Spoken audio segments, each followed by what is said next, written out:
Good afternoon. Welcome to another segment of the Jermaine Brown Sports Talk Show. Today is Thursday, May the 1st, 2014.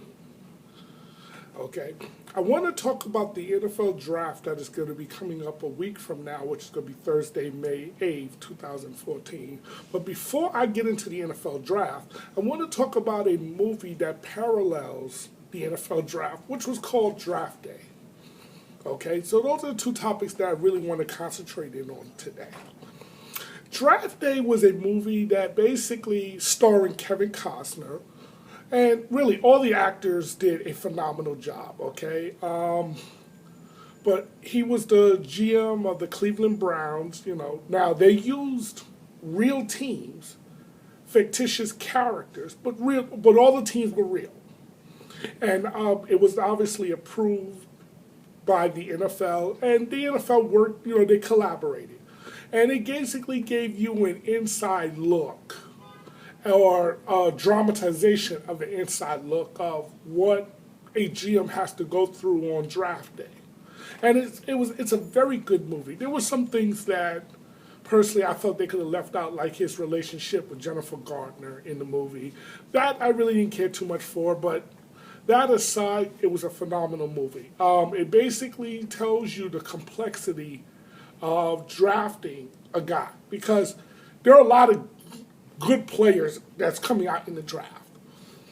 And this is why I say the NFL draft is like an exact science. So he was choosing, he was sitting with like the number 2 pick, or it was a lower pick than the number 1 pick at the time. And the team that had the number 1 pick, ironically, was the Seattle Seahawks in the movie. Now, if you all know the truth, the actual Seattle Seahawks just won the Super Bowl. But it was ironic that in the movie they had the number 1 pick. And this quarterback from out of Wisconsin, this white quarterback out of Wisconsin, was supposed to be the rave. Everybody was talking about it. Everybody says he's the guaranteed number 1 pick, yada, yada, yada, yada. So the Cleveland Browns owner was basically telling Kevin Costner, well, I need you to make a big splash, because the fans was upset, they were restless, and where they were sitting, actually they were sitting in the number 7th position, to be honest with you, not the number 2nd position. They were sitting in the number 7th position. But anyway, well, I need you to make a big splash, this, that, and the other, and the guy that he really wanted, okay, was a defensive end from some school. And I mean, this was the guy he wanted. But the problem with that pick was it wasn't going to be a big enough splash to get the fans and the fan base and the owner and the team excited. So, excuse me. So he was pressured by his owner to basically make a big splash. So when the GM of the Seattle, or the coach, GM of the Seattle Seahawks came calling, basically saying, look, would you like to have the number 1 pick? He was kind of pressured into that pick, or into taking that pick. He didn't want that pick. You could tell he liked where he was at, but he felt the need that he had to move up because, again, the owner basically threatened him. Make a big splash or it's going to be your job. This is why I feel that owners should not really be running the franchise. Yes, you're the owner of the franchise, but let the guy who runs your franchise have the say without feeling like he's got to be pressured to make said decision. So anyway, so he moves up to the number 1 pick. But now here's the problem. He was looking at going ahead and taking the quarterback who was supposed to be the number 1 ranked quarterback. But here was the problem. He had a quarterback on the team who the trainer and everybody on the team swore that his game, really improved. His health improved. A very good quarterback. Everybody liked him, including the GM. So now he was sitting there like, okay, what do I do? Because now the quarterback basically was upset once he got the news that they moved up to the number 1 pick, and now thinking he's going to be replaced. So this created a very interesting scenario. So he was looking at the quarterback from Wisconsin when basically a member of his security team called him into the office and says, you really need to take a second look at this guy. Here's the problem with this guy. Because basically all teams do background checks on a player before they consider taking him. But the reason why they didn't do an initial background check is because where they were sitting, which was the number 7 spot, this guy was not expected to fall there. So therefore, there's no need to do a background check first of all, if I don't need a quarterback. And secondly, I don't think he's going to fall to me. What's the need for a background check? But now that he moved up to the number 1 position, he has to do a background check on this guy. So then there was a problem. Here was the problem with that quarterback from Wisconsin. He had a party at some sort of a club or restaurant type thing. Now, that in itself, a birthday party. It was a birthday party celebrating his birthday. The problem was this. There was an altercation or whatever, and there were quite a bit of arrests made. Okay? Now, that in and of itself is not really the problem. But here was the problem. None of his teammates showed up to his birthday party. Now, that's very, very important to know. Why would none of your teammates, now you're supposed to be the quarterback, the leader of the team. Why would none of your teammates show up to your birthday party? That is a bad sign. I remember when I saw it right there, I said, I'm passing on him. Because think about it. You're supposed to be the leader of the team and none of your teammates show up to your birthday party? That means they don't like you. That means you're not a very good leader. That's a problem. So Kevin Costner calls up the coach of Wisconsin and says, tell me the deal on this guy. We're going to call him Jack. Tell me the deal on Jack. Okay, well, Jack is a good guy, yada, yada, excellent quarterback, can't go wrong, yada, yada, yada, yada. He was giving them all the good stuff. So then when Kevin Costner's Kevin Costner says, now wait a minute. If it's so good, then why didn't nobody show up to his birthday party? None of his teammates. Come on, be level with me. So then the Wisconsin coach came out and basically said, look, the man's a you-know-what. His teammates don't like him. Hell, nobody really likes him. He's talented, though, but nobody really likes him. That was why none of his teammates showed up to his party. Now, why is this important? Because, if nobody shows up to your birthday party and you're the quarterback of the team, supposed to be the team leader, so now the GM was in a real big pickle because the owner wanted Jack.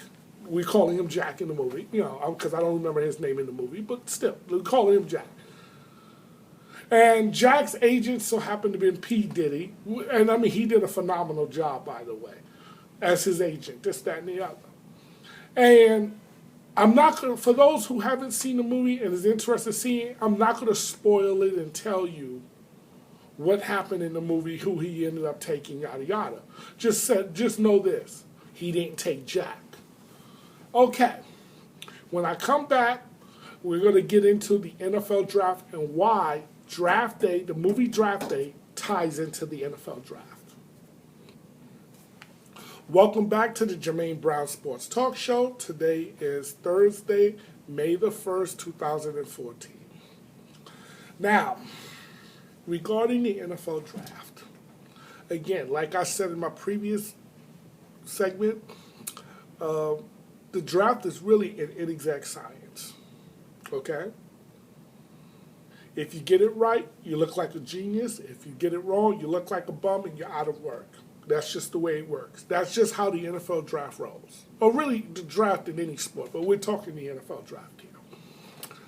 This year, you have a guy who's like that Jack, the character I was telling you about from the movie Draft Day.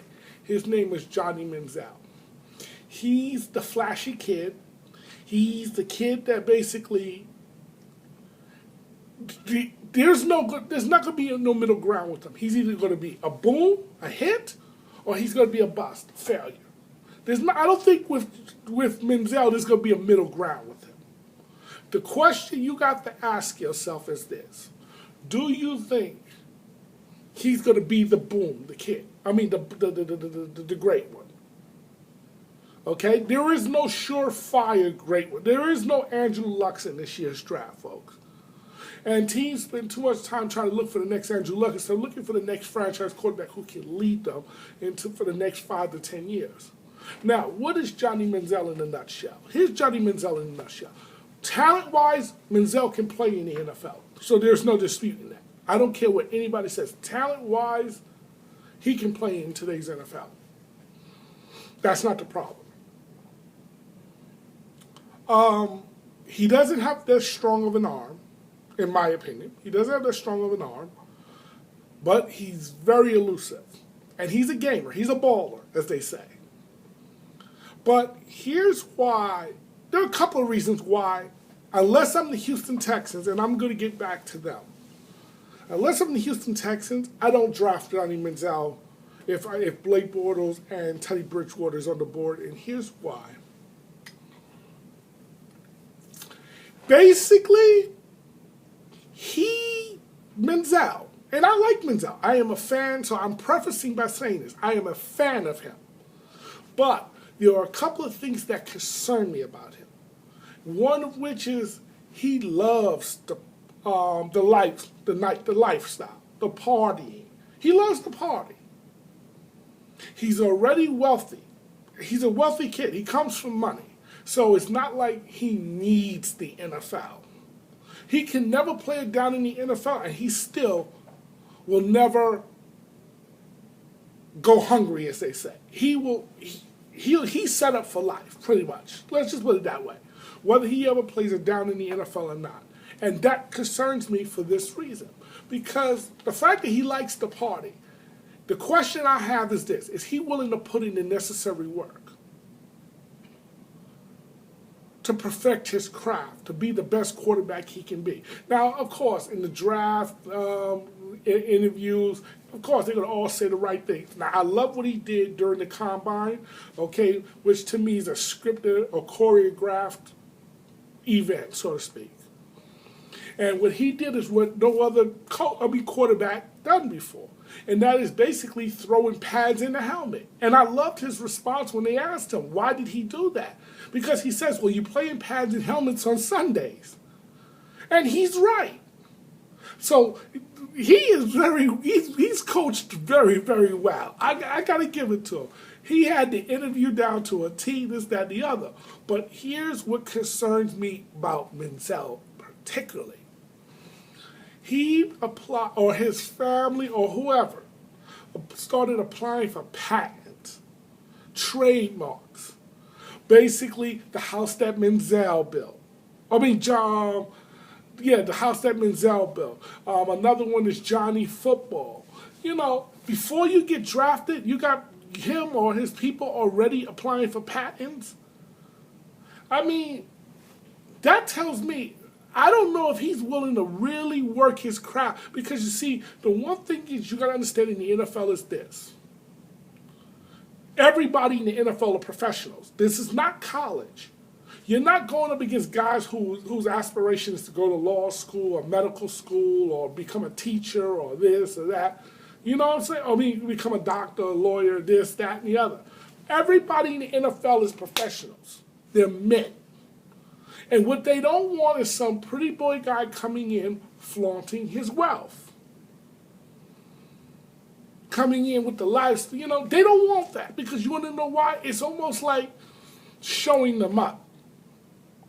So you got to look at it from the standpoint of, will his teammates really, and especially if he's not a hard worker. Now, if he's a hard worker, they'll live with all of that showmanship and all that stuff. Because they don't care at the end of the day. As long as you are working your tail off. You're the first in, last to leave. That was the downside to Mike Vick. Vick was as talented as they came. Vick could have been one of the greats of all time. He had that ability. But Vick, by Vick's own admission, never worked his craft.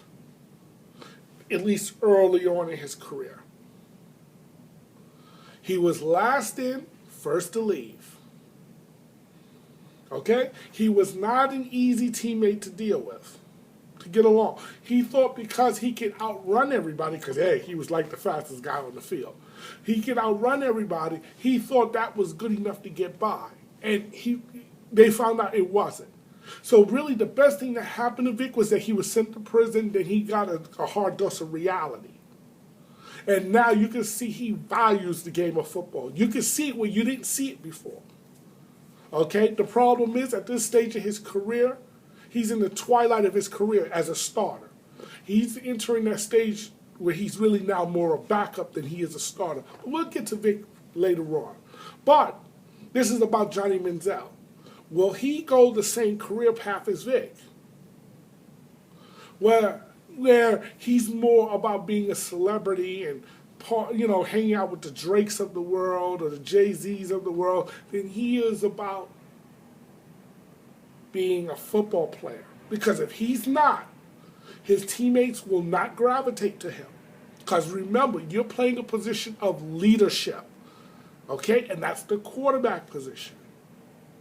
Now, why did I say unless I am Texas, I'm avoiding Manziel? Because the first 5 teams in this year's NFL draft, that's in the draft order, is the Texans, the Rams, okay, the Jaguars, the Browns, and of course the Raiders.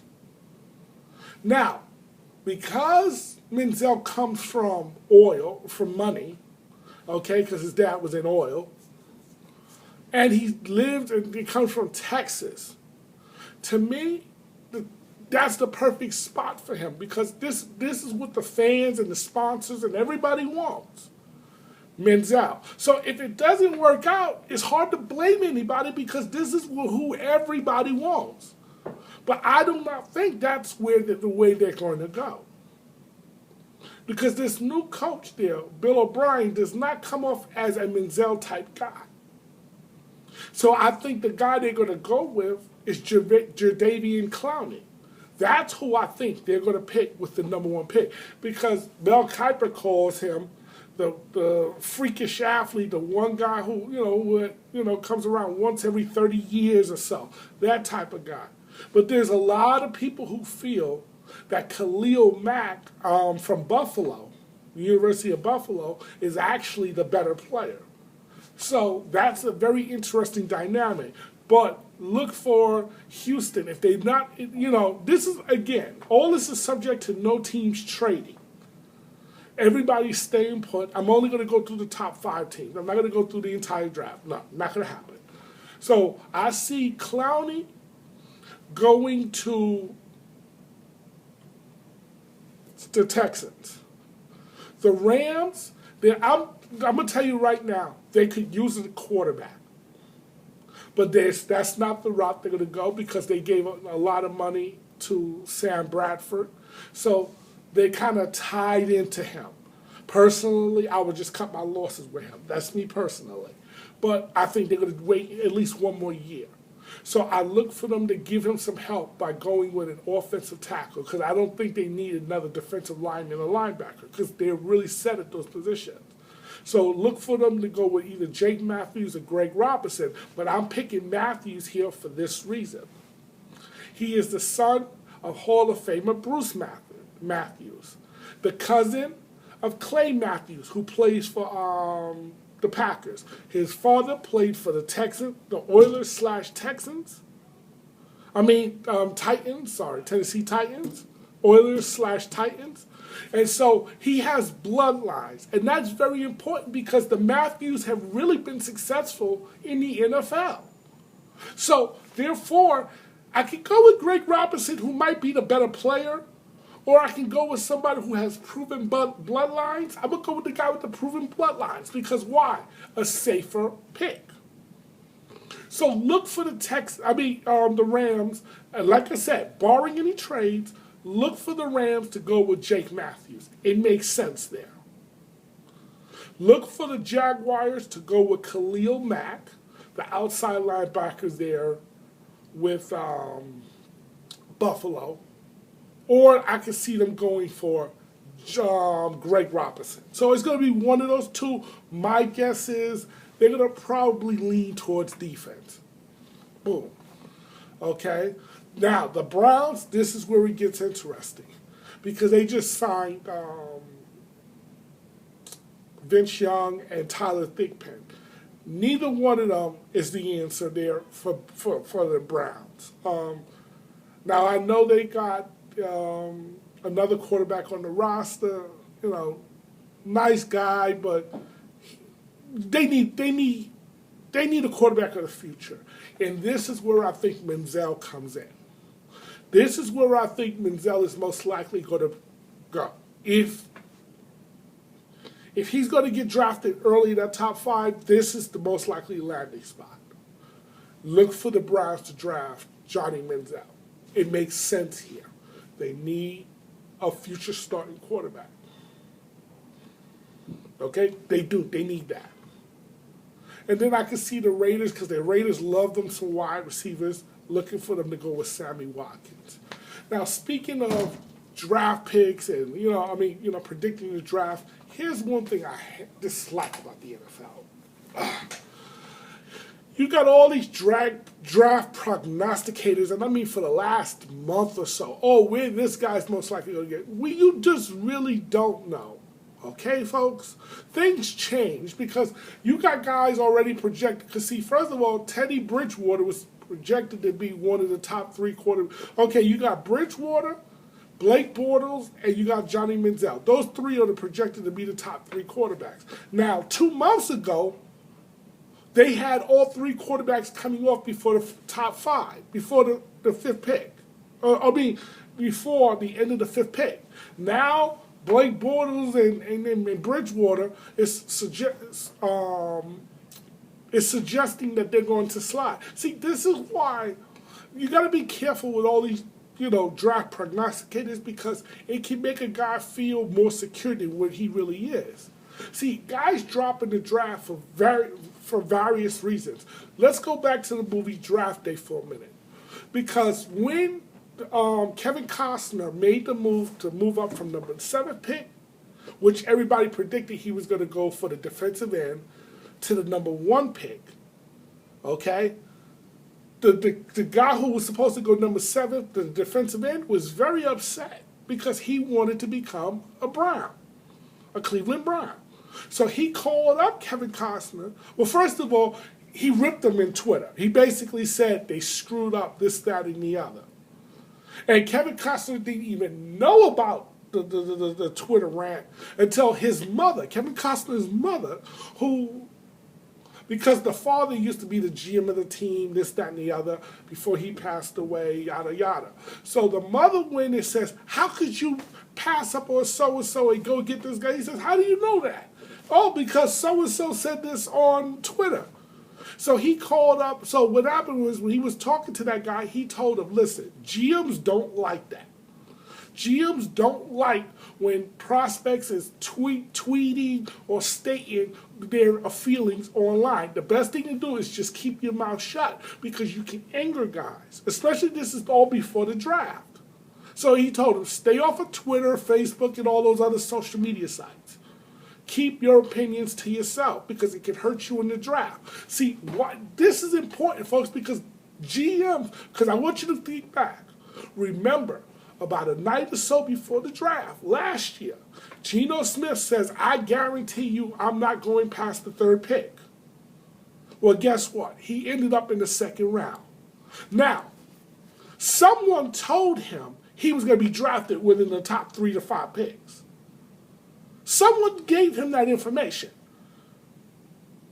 But because he tweeted out or stated, he didn't tweet out, he stated that he was going to go in the top 5, they changed their minds, whatever. But these players are constantly being told a lot of things. Oh, we love your game. First of all, teams lie to players all the time. Because Brady Quinn, back a few years ago, Brady Quinn, coming out of the University of Notre Dame, okay? This is when Bill Parcells was still running the Miami Dolphins, They basically told him or let him know, look, if you lasted the number 9 pick, we're taking you. And when he came for the 99 pick, he got his jacket ready to get up to go, and they announced someone else. he slid. I mean, he was hurt. Because why? Teams lie. Teams will tell you, oh, I'm going to pick, you're my guy. Even Boomer, I was watching last night, caught in the draft. Okay? And they was talking about 1984. Okay, and in 1984, you had the NFL competing with the USFL, and Boomer Esiason, who met with Cincinnati and Sam Weiss many of times before and after. Before the draft, this, that, and the other. Now he also wanted to go to Baltimore to play for the Baltimore Colts, but what happened was the owner,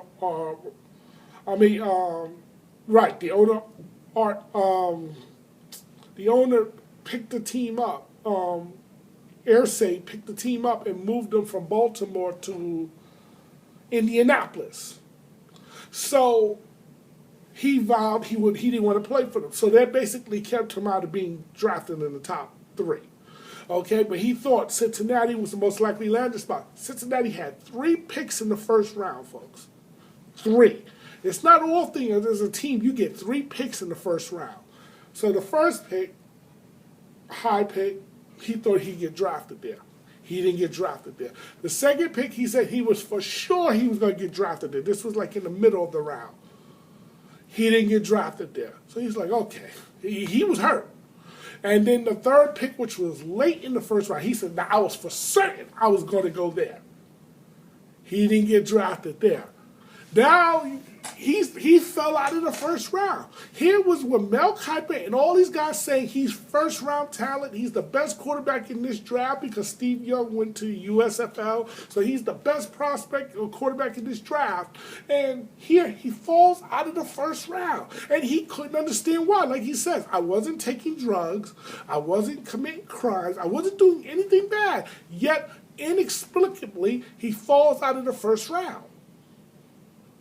Now, he goes to the second round, and finally, like some part of the second round, Cincinnati or Sam Weiss calls him up and said, would you like to be a Bengal? He says, I'd like to play for anybody at this point. You know, me personally, I would have been really pissed. I would have said, no, not really, because look, you had 3 other opportunities and you passed up on me. Screw you. I'll play for somebody else.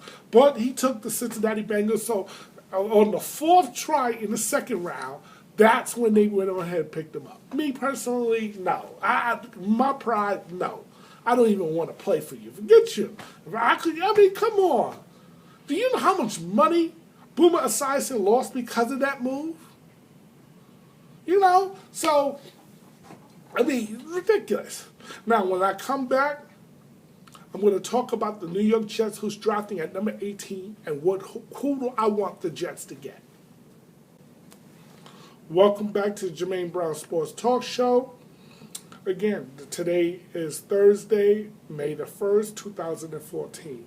I want to talk about now the New York Jets. The Jets are scheduled to draft number 18th in this year's draft.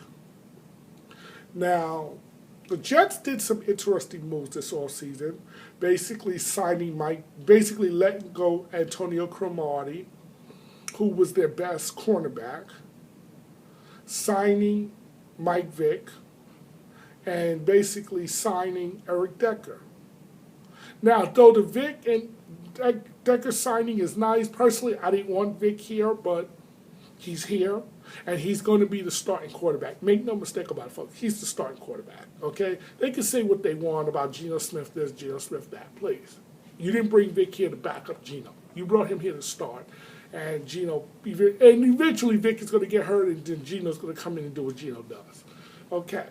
But regardless who is starting, whether it's Geno or Vic, they both need weapons. Eric Decker is a nice signing, but he's at best a number 2 receiver. You do not have a true number 1 receiver. You just don't have him. Okay? You need a number 1 receiver. So now, this brings me now to this year's NFL draft. If Johnny Manziel falls, and there's some who says that he's guaranteed not to, there's some who says that he's guaranteed to fall, we really don't know, because like I said, the draft is an inexact science, so you never know if what team is going to pick Manziel. But let's just assume if Manziel were to fall, to number 18, I want the Jets to draft Johnny Manziel. Period. Period.